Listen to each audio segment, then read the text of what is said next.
আমি আজ আপনাদের সামনে পুলিশের ভূমিকা নিয়ে বিন্দুমাত্র কোনো ন্যাকা কান্না কাঁদবো না। দেখুন, এই কথাগুলো বলা যে পুলিশ এটা কি করে করলো, বাবা গো কি করলো দেখেছো, তারপরে কি বললো, এটা কি করে হতে পারে, এ সমস্ত কথা বলে কোনো লাভ নেই।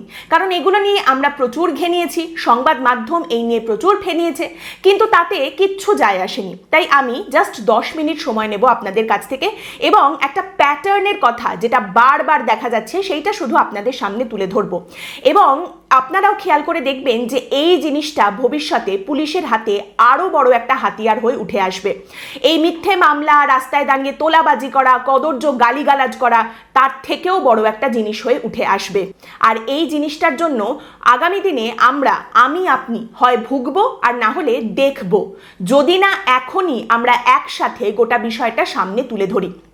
প্রথম যে প্যাটার্ন দেখা যায় আমাদের রাজ্যে, যখনই দেখা যায় আন্দোলনকারীদের ওপর পুলিশের এই লাঠিচার্জ, অকথ্য লাঠিচার্জ, মার ধর, কামড়া কামড়ি, এই সমস্ত কিছু সামনে উঠে এসেছে, তখন দেখা যায় আমাদের রাজ্যের মুখ্যমন্ত্রী তথা স্বরাষ্ট্রমন্ত্রী তথা পুলিশ মন্ত্রী তিনি কিন্তু সিনেই নেই।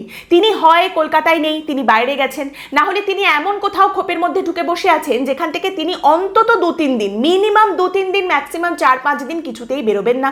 এই নিয়ে কোনো কথাও সামনে রাখবেন না।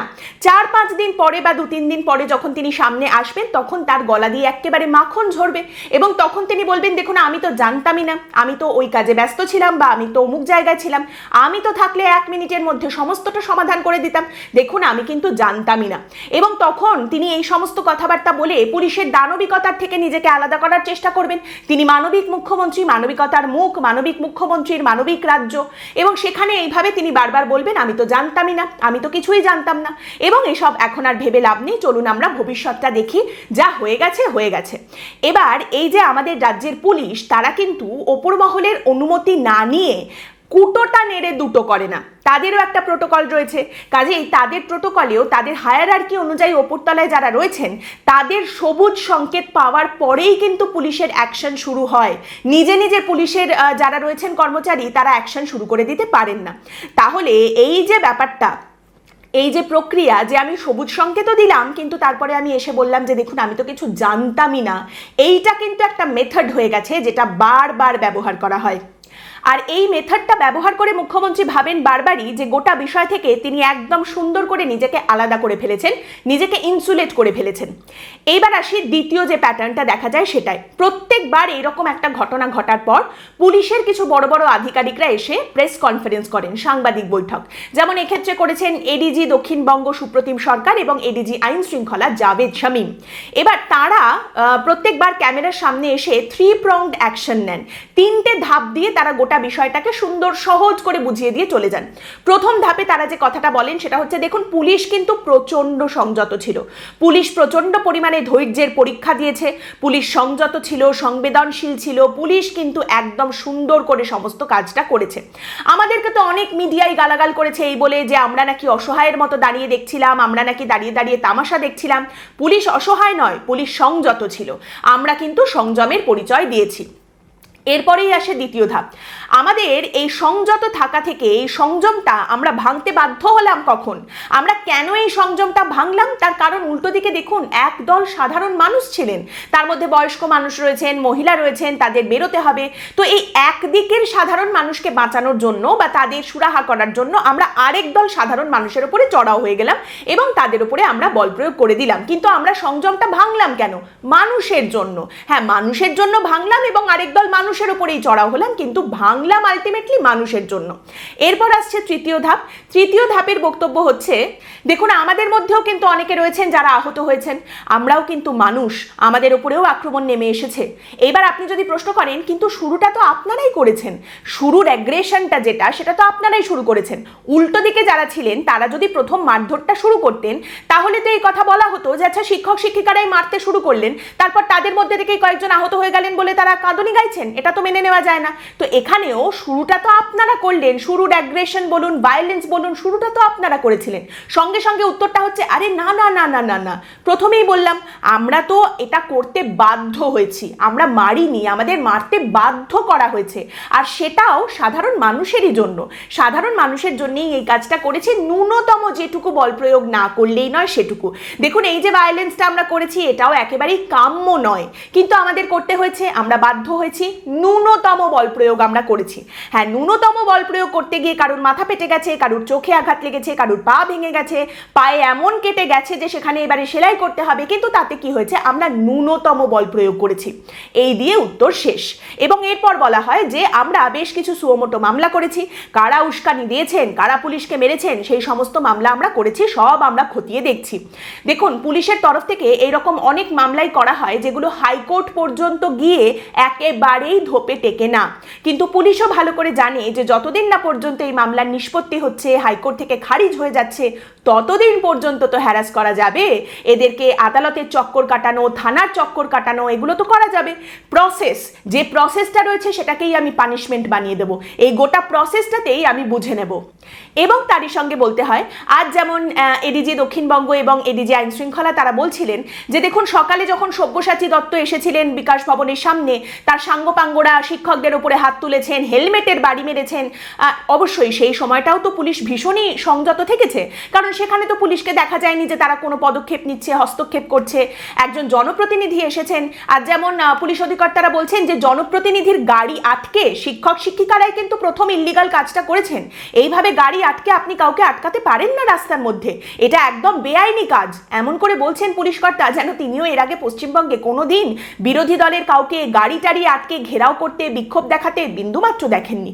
বরং বর্তমানে যারা শাসক দল রয়েছেন তারা বিরোধী থাকার সময় তাদের দলের তরফ থেকেও কেউ এরকম কাজ তো করেনি, কাজেই এটা তো একটা প্রচন্ড পরিমাণে ইল্লিগাল কাজ, সেই কথা পুলিশ কর্তা বলছেন, খুব ভালো কথা, বেআইনি কাজের কথা তো তিনি বলবেনই, কিন্তু তারপরেই যখন সব্যসাচী দত্ত শাসক দলের নেতা, তার সাঙ্গপাঙ্গরা হেলমেট দিয়ে শিক্ষক শিক্ষিকাদের মারছেন, কিল চর ঘুষি মারছেন, সাংবাদিককে হেনস্থা করছেন, সাংবাদিকদের মারছেন, সেটা দেখে তাদের একবারও মনে হয়নি যে বেআইনি কাজকর্ম চলছে তাদের সামনে?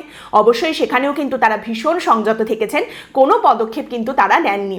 এবং এই কথাটাও তো তারা বারবারই বলেছেন যে আমাদের দেখুন যদি মারধর করারই হতো, সংযত না থাকারই হতো, আমরা তো প্রথম থেকেই পিটিয়ে দিতাম, সেটা তো আমরা করিনি, আমরা সংযত থেকেছি। আচ্ছা, শাসক দলের নেতা বলেই কি আপনারা আরো সংযত থেকেছেন? মানে এই যে পুলিশের তরফ থেকে সুমোটো কেস করা হয়েছে শিক্ষক শিক্ষিকাদের বিরুদ্ধে, তার শাসক দলের নেতা সাঙ্গপাঙ্গ যারা এসেছিলেন তারা যে শিক্ষকদের উপরে চড়াও হয়ে মারধর করলেন, সেই বিষয়ে কোনো সুমোটো কেসের কথা তো শোনা যাচ্ছে না, বরং সেখানে বলা হচ্ছে অভিযোগ এলে তারপর আমরা তদন্ত করব, সেখানে সুমোটো কেসটা হলো না কেন? তা এই সংযমের কারণ কি শাসক নেতা? অবশ্য বলা খুবই কঠিন, কারণ কারণটা বোঝাটা তো খুব কঠিন, কারণটা খুবই কমপ্লিকেটেড, খুব কঠিন। কিছুদিন আগে একটা রিপোর্ট পাবলিশ হয়েছে, গোটা দেশের মধ্যে সব থেকে নিম্নমানের পুলিশ কোথায় আছে? নো পয়েন্টস ফর গেসিং, পশ্চিমবঙ্গে। পশ্চিমবঙ্গের পুলিশ সব থেকে নিম্নমানের, এই রিপোর্ট প্রকাশিত হয়েছে। সেই নিয়ে আপনি দেখেছেন পুলিশের তরফ থেকে কোনো প্রেস ব্রিফিং, কোনো সাংবাদিক বৈঠক কেউ এসে কিছু বলছেন? কারণ এসব রিপোর্টে কারুর কিচ্ছু যায় আসেনি, কোনো সমস্যা নেই। বরং আজকের প্রেস ব্রিফিংয়ে পুলিশ কর্তারা বলছেন যে দেখুন আমাদের সিস্টেমের একটা ব্যর্থতা আছে। আসলে আন্দোলনকারী যারা, তারাও এতটা দুর্বিনীত হয়ে উঠছেন, তার কারণটা মনে হয় যে তারাও বুঝে গেছেন যে যতক্ষণ না আন্দোলন একটা ভায়োলেন্ট চেহারা নেবে, যতক্ষণ না একটা সাংঘাতিক কিছু হিংসাত্মক পরিস্থিতি তৈরি হবে, ভাঙচুর হবে, ততক্ষণ পর্যন্ত মিডিয়া কভার করবে না। সেই কারণেই হয়তো তারা এইরকম ভায়োলেন্ট হয়ে যাচ্ছেন, এবং এইটা আমাদের সিস্টেমের একটা ট্র্যাজেডি, আমাদের সিস্টেমের একটা ব্যর্থতা। ঠিক কথা, এই ঘটনা তো তৈরি হয়েছে যে এখন খুব সাংঘাতিক ঘটনা ঘটে না গেলে হয়তো মিডিয়া সেটা কভার করবে না, এবং সেই কারণে পুলিশও তো বুঝে নিয়েছে যে আমরা 4 বার যদি জলকামান ছুড়ি, 4 বার যদি আমরা লাঠিপেটা করি, সেটা মিডিয়া কভার করবে, সেটা নিউজ হবে। 5 নম্বর দিন থেকে এদিকে আর মিডিয়া তাকাবে না, বলবে ওফ এই একই কথা কতদিন বলবো, একই খবর কতবার করে করব, চলো এবার অন্য কোথাও যাই, অন্য কোনো মুচমুচে খবর খুঁজে আনি। এবং সাধারণ মানুষও হয়তো বলতে শুরু করবেন এটাই, যে এটা তো নর্মাল ব্যাপার হয়ে গেছে, রোজই একই কথা দেখছি, রোজই লাঠি পেটার খবর দেখছি, হ্যাঁ এটা নিয়ে আর ভাল লাগছে না, এবারে অন্যরকম খবর শুনতে হবে, এবং সেই অনুযায়ী অন্যরকম মুচমুচে খবর কোথায় পাওয়া যাচ্ছে সেটাও খুঁজতে শুরু করবেন অনেকেই। তো এইটাও তো পুলিশ ভালো করেই বুঝে গেছেন যে সবটাই নর্মালাইজ হয়ে যায় মিডিয়াতে। এখন আপনি যদি দেখেন যে পুলিশ তোলাবাজি করছে এরকম কোনো খবর, রাস্তায় দাঁড়িয়ে টাকা নিচ্ছে ট্রাকের থেকে, এরকম কোনো অভিযোগ বা খবর, আপনি কি তাতে অবাক হবেন? হবেন না, কারণ সেটা নর্মালাইজ করে দেওয়া হয়েছে, এটা এখন নর্মাল ব্যাপার, পুলিশ তো টাকা নেয়। এই যে লাঠি পেটা, বারবার করে এই খবর সামনে রেখে রেখে 3বার 4বার করে এই খবরগুলো দেখতে দেখতে আস্তে আস্তে এটাও নর্মালাইজ হয়ে যাচ্ছে। কাস্টাডিতে নিয়ে জেলের ভেতরে পুলিশ মারধর করে, এটা শুনে আপনি এখন আর অবাক হন না, কারণ সেটা নর্মালাইজ করে দেওয়া হয়ে গেছে। তো এই সংবাদ মাধ্যম আর পুলিশের বেশ সইয়ে দেওয়ার মতো একটা সুন্দর জায়গা রয়েছে। এবং তারই সঙ্গে সংবাদ মাধ্যমের উদ্দেশ্যেও কয়েকটা কথা বলতে হয়।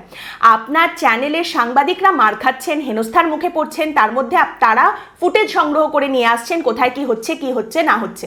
তো বড় বড় সাংবাদিক যারা রয়েছেন, যারা সন্ধ্যেবেলা প্রচুর চিৎকার করেন কোট প্যান্ট পরে বসে বসে, কই তারা একবার আপনাদের কাছে ফুটেজ আছে, আপনাদের কাছে ক্ষমতা আছে, অ্যাক্সেস আছে, ছবি দেখিয়ে ফুটেজ দেখিয়ে মুখ্যমন্ত্রী তথা পুলিশ মন্ত্রীকে কেন প্রশ্ন করছেন না যে এই ঘটনা কেন ঘটলো? নিদেন পক্ষে পুলিশকে কেন জিজ্ঞেস করছেন না ছবি দেখিয়ে যে এটাকে ন্যূনতম বল প্রয়োগ বলে? কেন এটা আপনারা বলছেন? এবং এই ধরনের ডিরেক্ট প্রশ্নগুলো আপনারা করবেন না কেন? আমাদের কাছে সেই ক্ষমতা নেই, সেই অ্যাক্সেস নেই। আমরা যে প্রশ্ন করি তার জন্যই আমাদের ওপরে মামলা দেওয়া হয়, নিজেদের আদালতে যেতে হয়, লড়াই করে বুঝে নিতে হয়। আপনাদের সেই ব্যাকআপ দেওয়ার জন্য সম্পূর্ণ রিসোর্সেস রয়েছে, কর্পোরেট হাউস দাঁড়িয়ে আছে আপনাদের পেছনে, আপনারা ক্ষমতার অলিন্দে ঘোরাফেরা করেন, আপনাদের এত পাওয়ার, এত অ্যাক্সেস, এত ক্ষমতা, তারপরেও আপনারা ডিরেক্টলি এই প্রশ্নগুলো করবেন না কেন? কি কারণ যে কারণে আপনারা এই প্রশ্নগুলো করা থেকে পিছুপা হচ্ছেন? কেন আটকে যাচ্ছেন আপনারা? তার মানে কি এইটা যে সেই সমস্ত বড় বড় সাংবাদিকদেরও কোথাও না কোথাও গিয়ে সুবিধা পাওয়ার ব্যাপার রয়েছে, পুলিশের কাছে আরে এই অ্যাক্সেসটা একটু দিয়ে দিন, ওই পাসটা একটু জোগাড় করে দিন, আচ্ছা ঠিক আছে এখানে গাড়িটা ঢুকে গেছে একটু ছেড়ে দিন, এই সমস্ত সুবিধাগুলো নিতে হয় সেই কারণে? তাহলে তো মশাই আপনারা সন্ধেবেলা চিৎকার করবেন ওই কিসের কুসুম এবং তার সঙ্গে আরো কত রকম প্রশ্ন যারা করেন, ওইটুকু করেই তারা মনে করেন যে তারা দারুণ কিছু একটা করলেন, রাজ্য সরকারকে দারুণ প্রশ্ন করে দিয়েছেন। এসব শুনে তো পুলিশ কর্তারাও হাসবেন যে এরা আজ আমাদের গালাগাল দিচ্ছে, কালই তো আবার আসবে আমাদের কাছ থেকে সুবিধা নিতে। শুধু এক জায়গার একজন সাংবাদিকের ধারাভাষ্যর কথা তুলে ধরি আপনাদের সামনে, করুণ ধারাভাষ্য। সেই সাংবাদিক লাইভ কভারেজ করছেন যে পরিস্থিতি তৈরি হয়েছে পুলিশের সঙ্গে শিক্ষক শিক্ষিকাদের সংঘাতের যে পরিস্থিতি, সেখানে চারিদিকে ছোটাছুটি, তার মধ্যে একজন সাংবাদিক ক্যামেরা নিয়ে গিয়ে মাইক নিয়ে গিয়ে পুলিশের সামনে প্রশ্ন করছেন একজন পুলিশ কর্মচারীকে, দাদা আপনার দু হাতে দুটো লাঠি কেন? পুলিশ কর্মচারী অবশ্যই উত্তর দেননি, সাংবাদিক নিজেই তার বিশ্লেষণ করে বলছেন তার মানে দু হাতে মারবে, দুটো লাঠি দিয়ে মারবে, দু হাত দিয়ে পেটাবে। এই তো পশ্চিমবঙ্গ। তাহলে এই চেনটা ব্রেক করা সম্ভব কিভাবে? এটা আমরা কি করে ভাঙবো এই সাইকেলটাকে?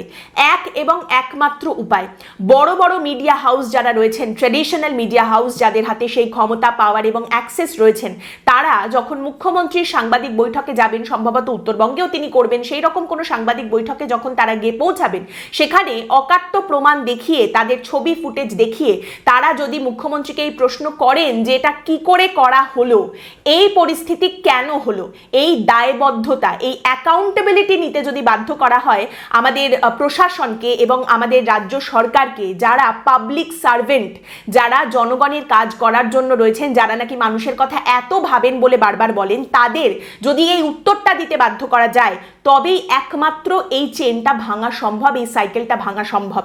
তবে এই ধরনের প্রশ্ন করা যাবে বা মুখ্যমন্ত্রী বা পুলিশ কর্তারা এই ধরনের প্রশ্ন করার মতো পরিসর রাখবেন, সেটা খুব একটা মনে হয় না, সেটাকে অন্তত অসম্ভব বলেই আপাতত মনে হচ্ছে।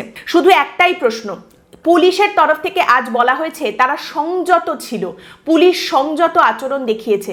সংযত আচরণে যদি এই পরিস্থিতি তৈরি হয় তাহলে এরপর কি হবে?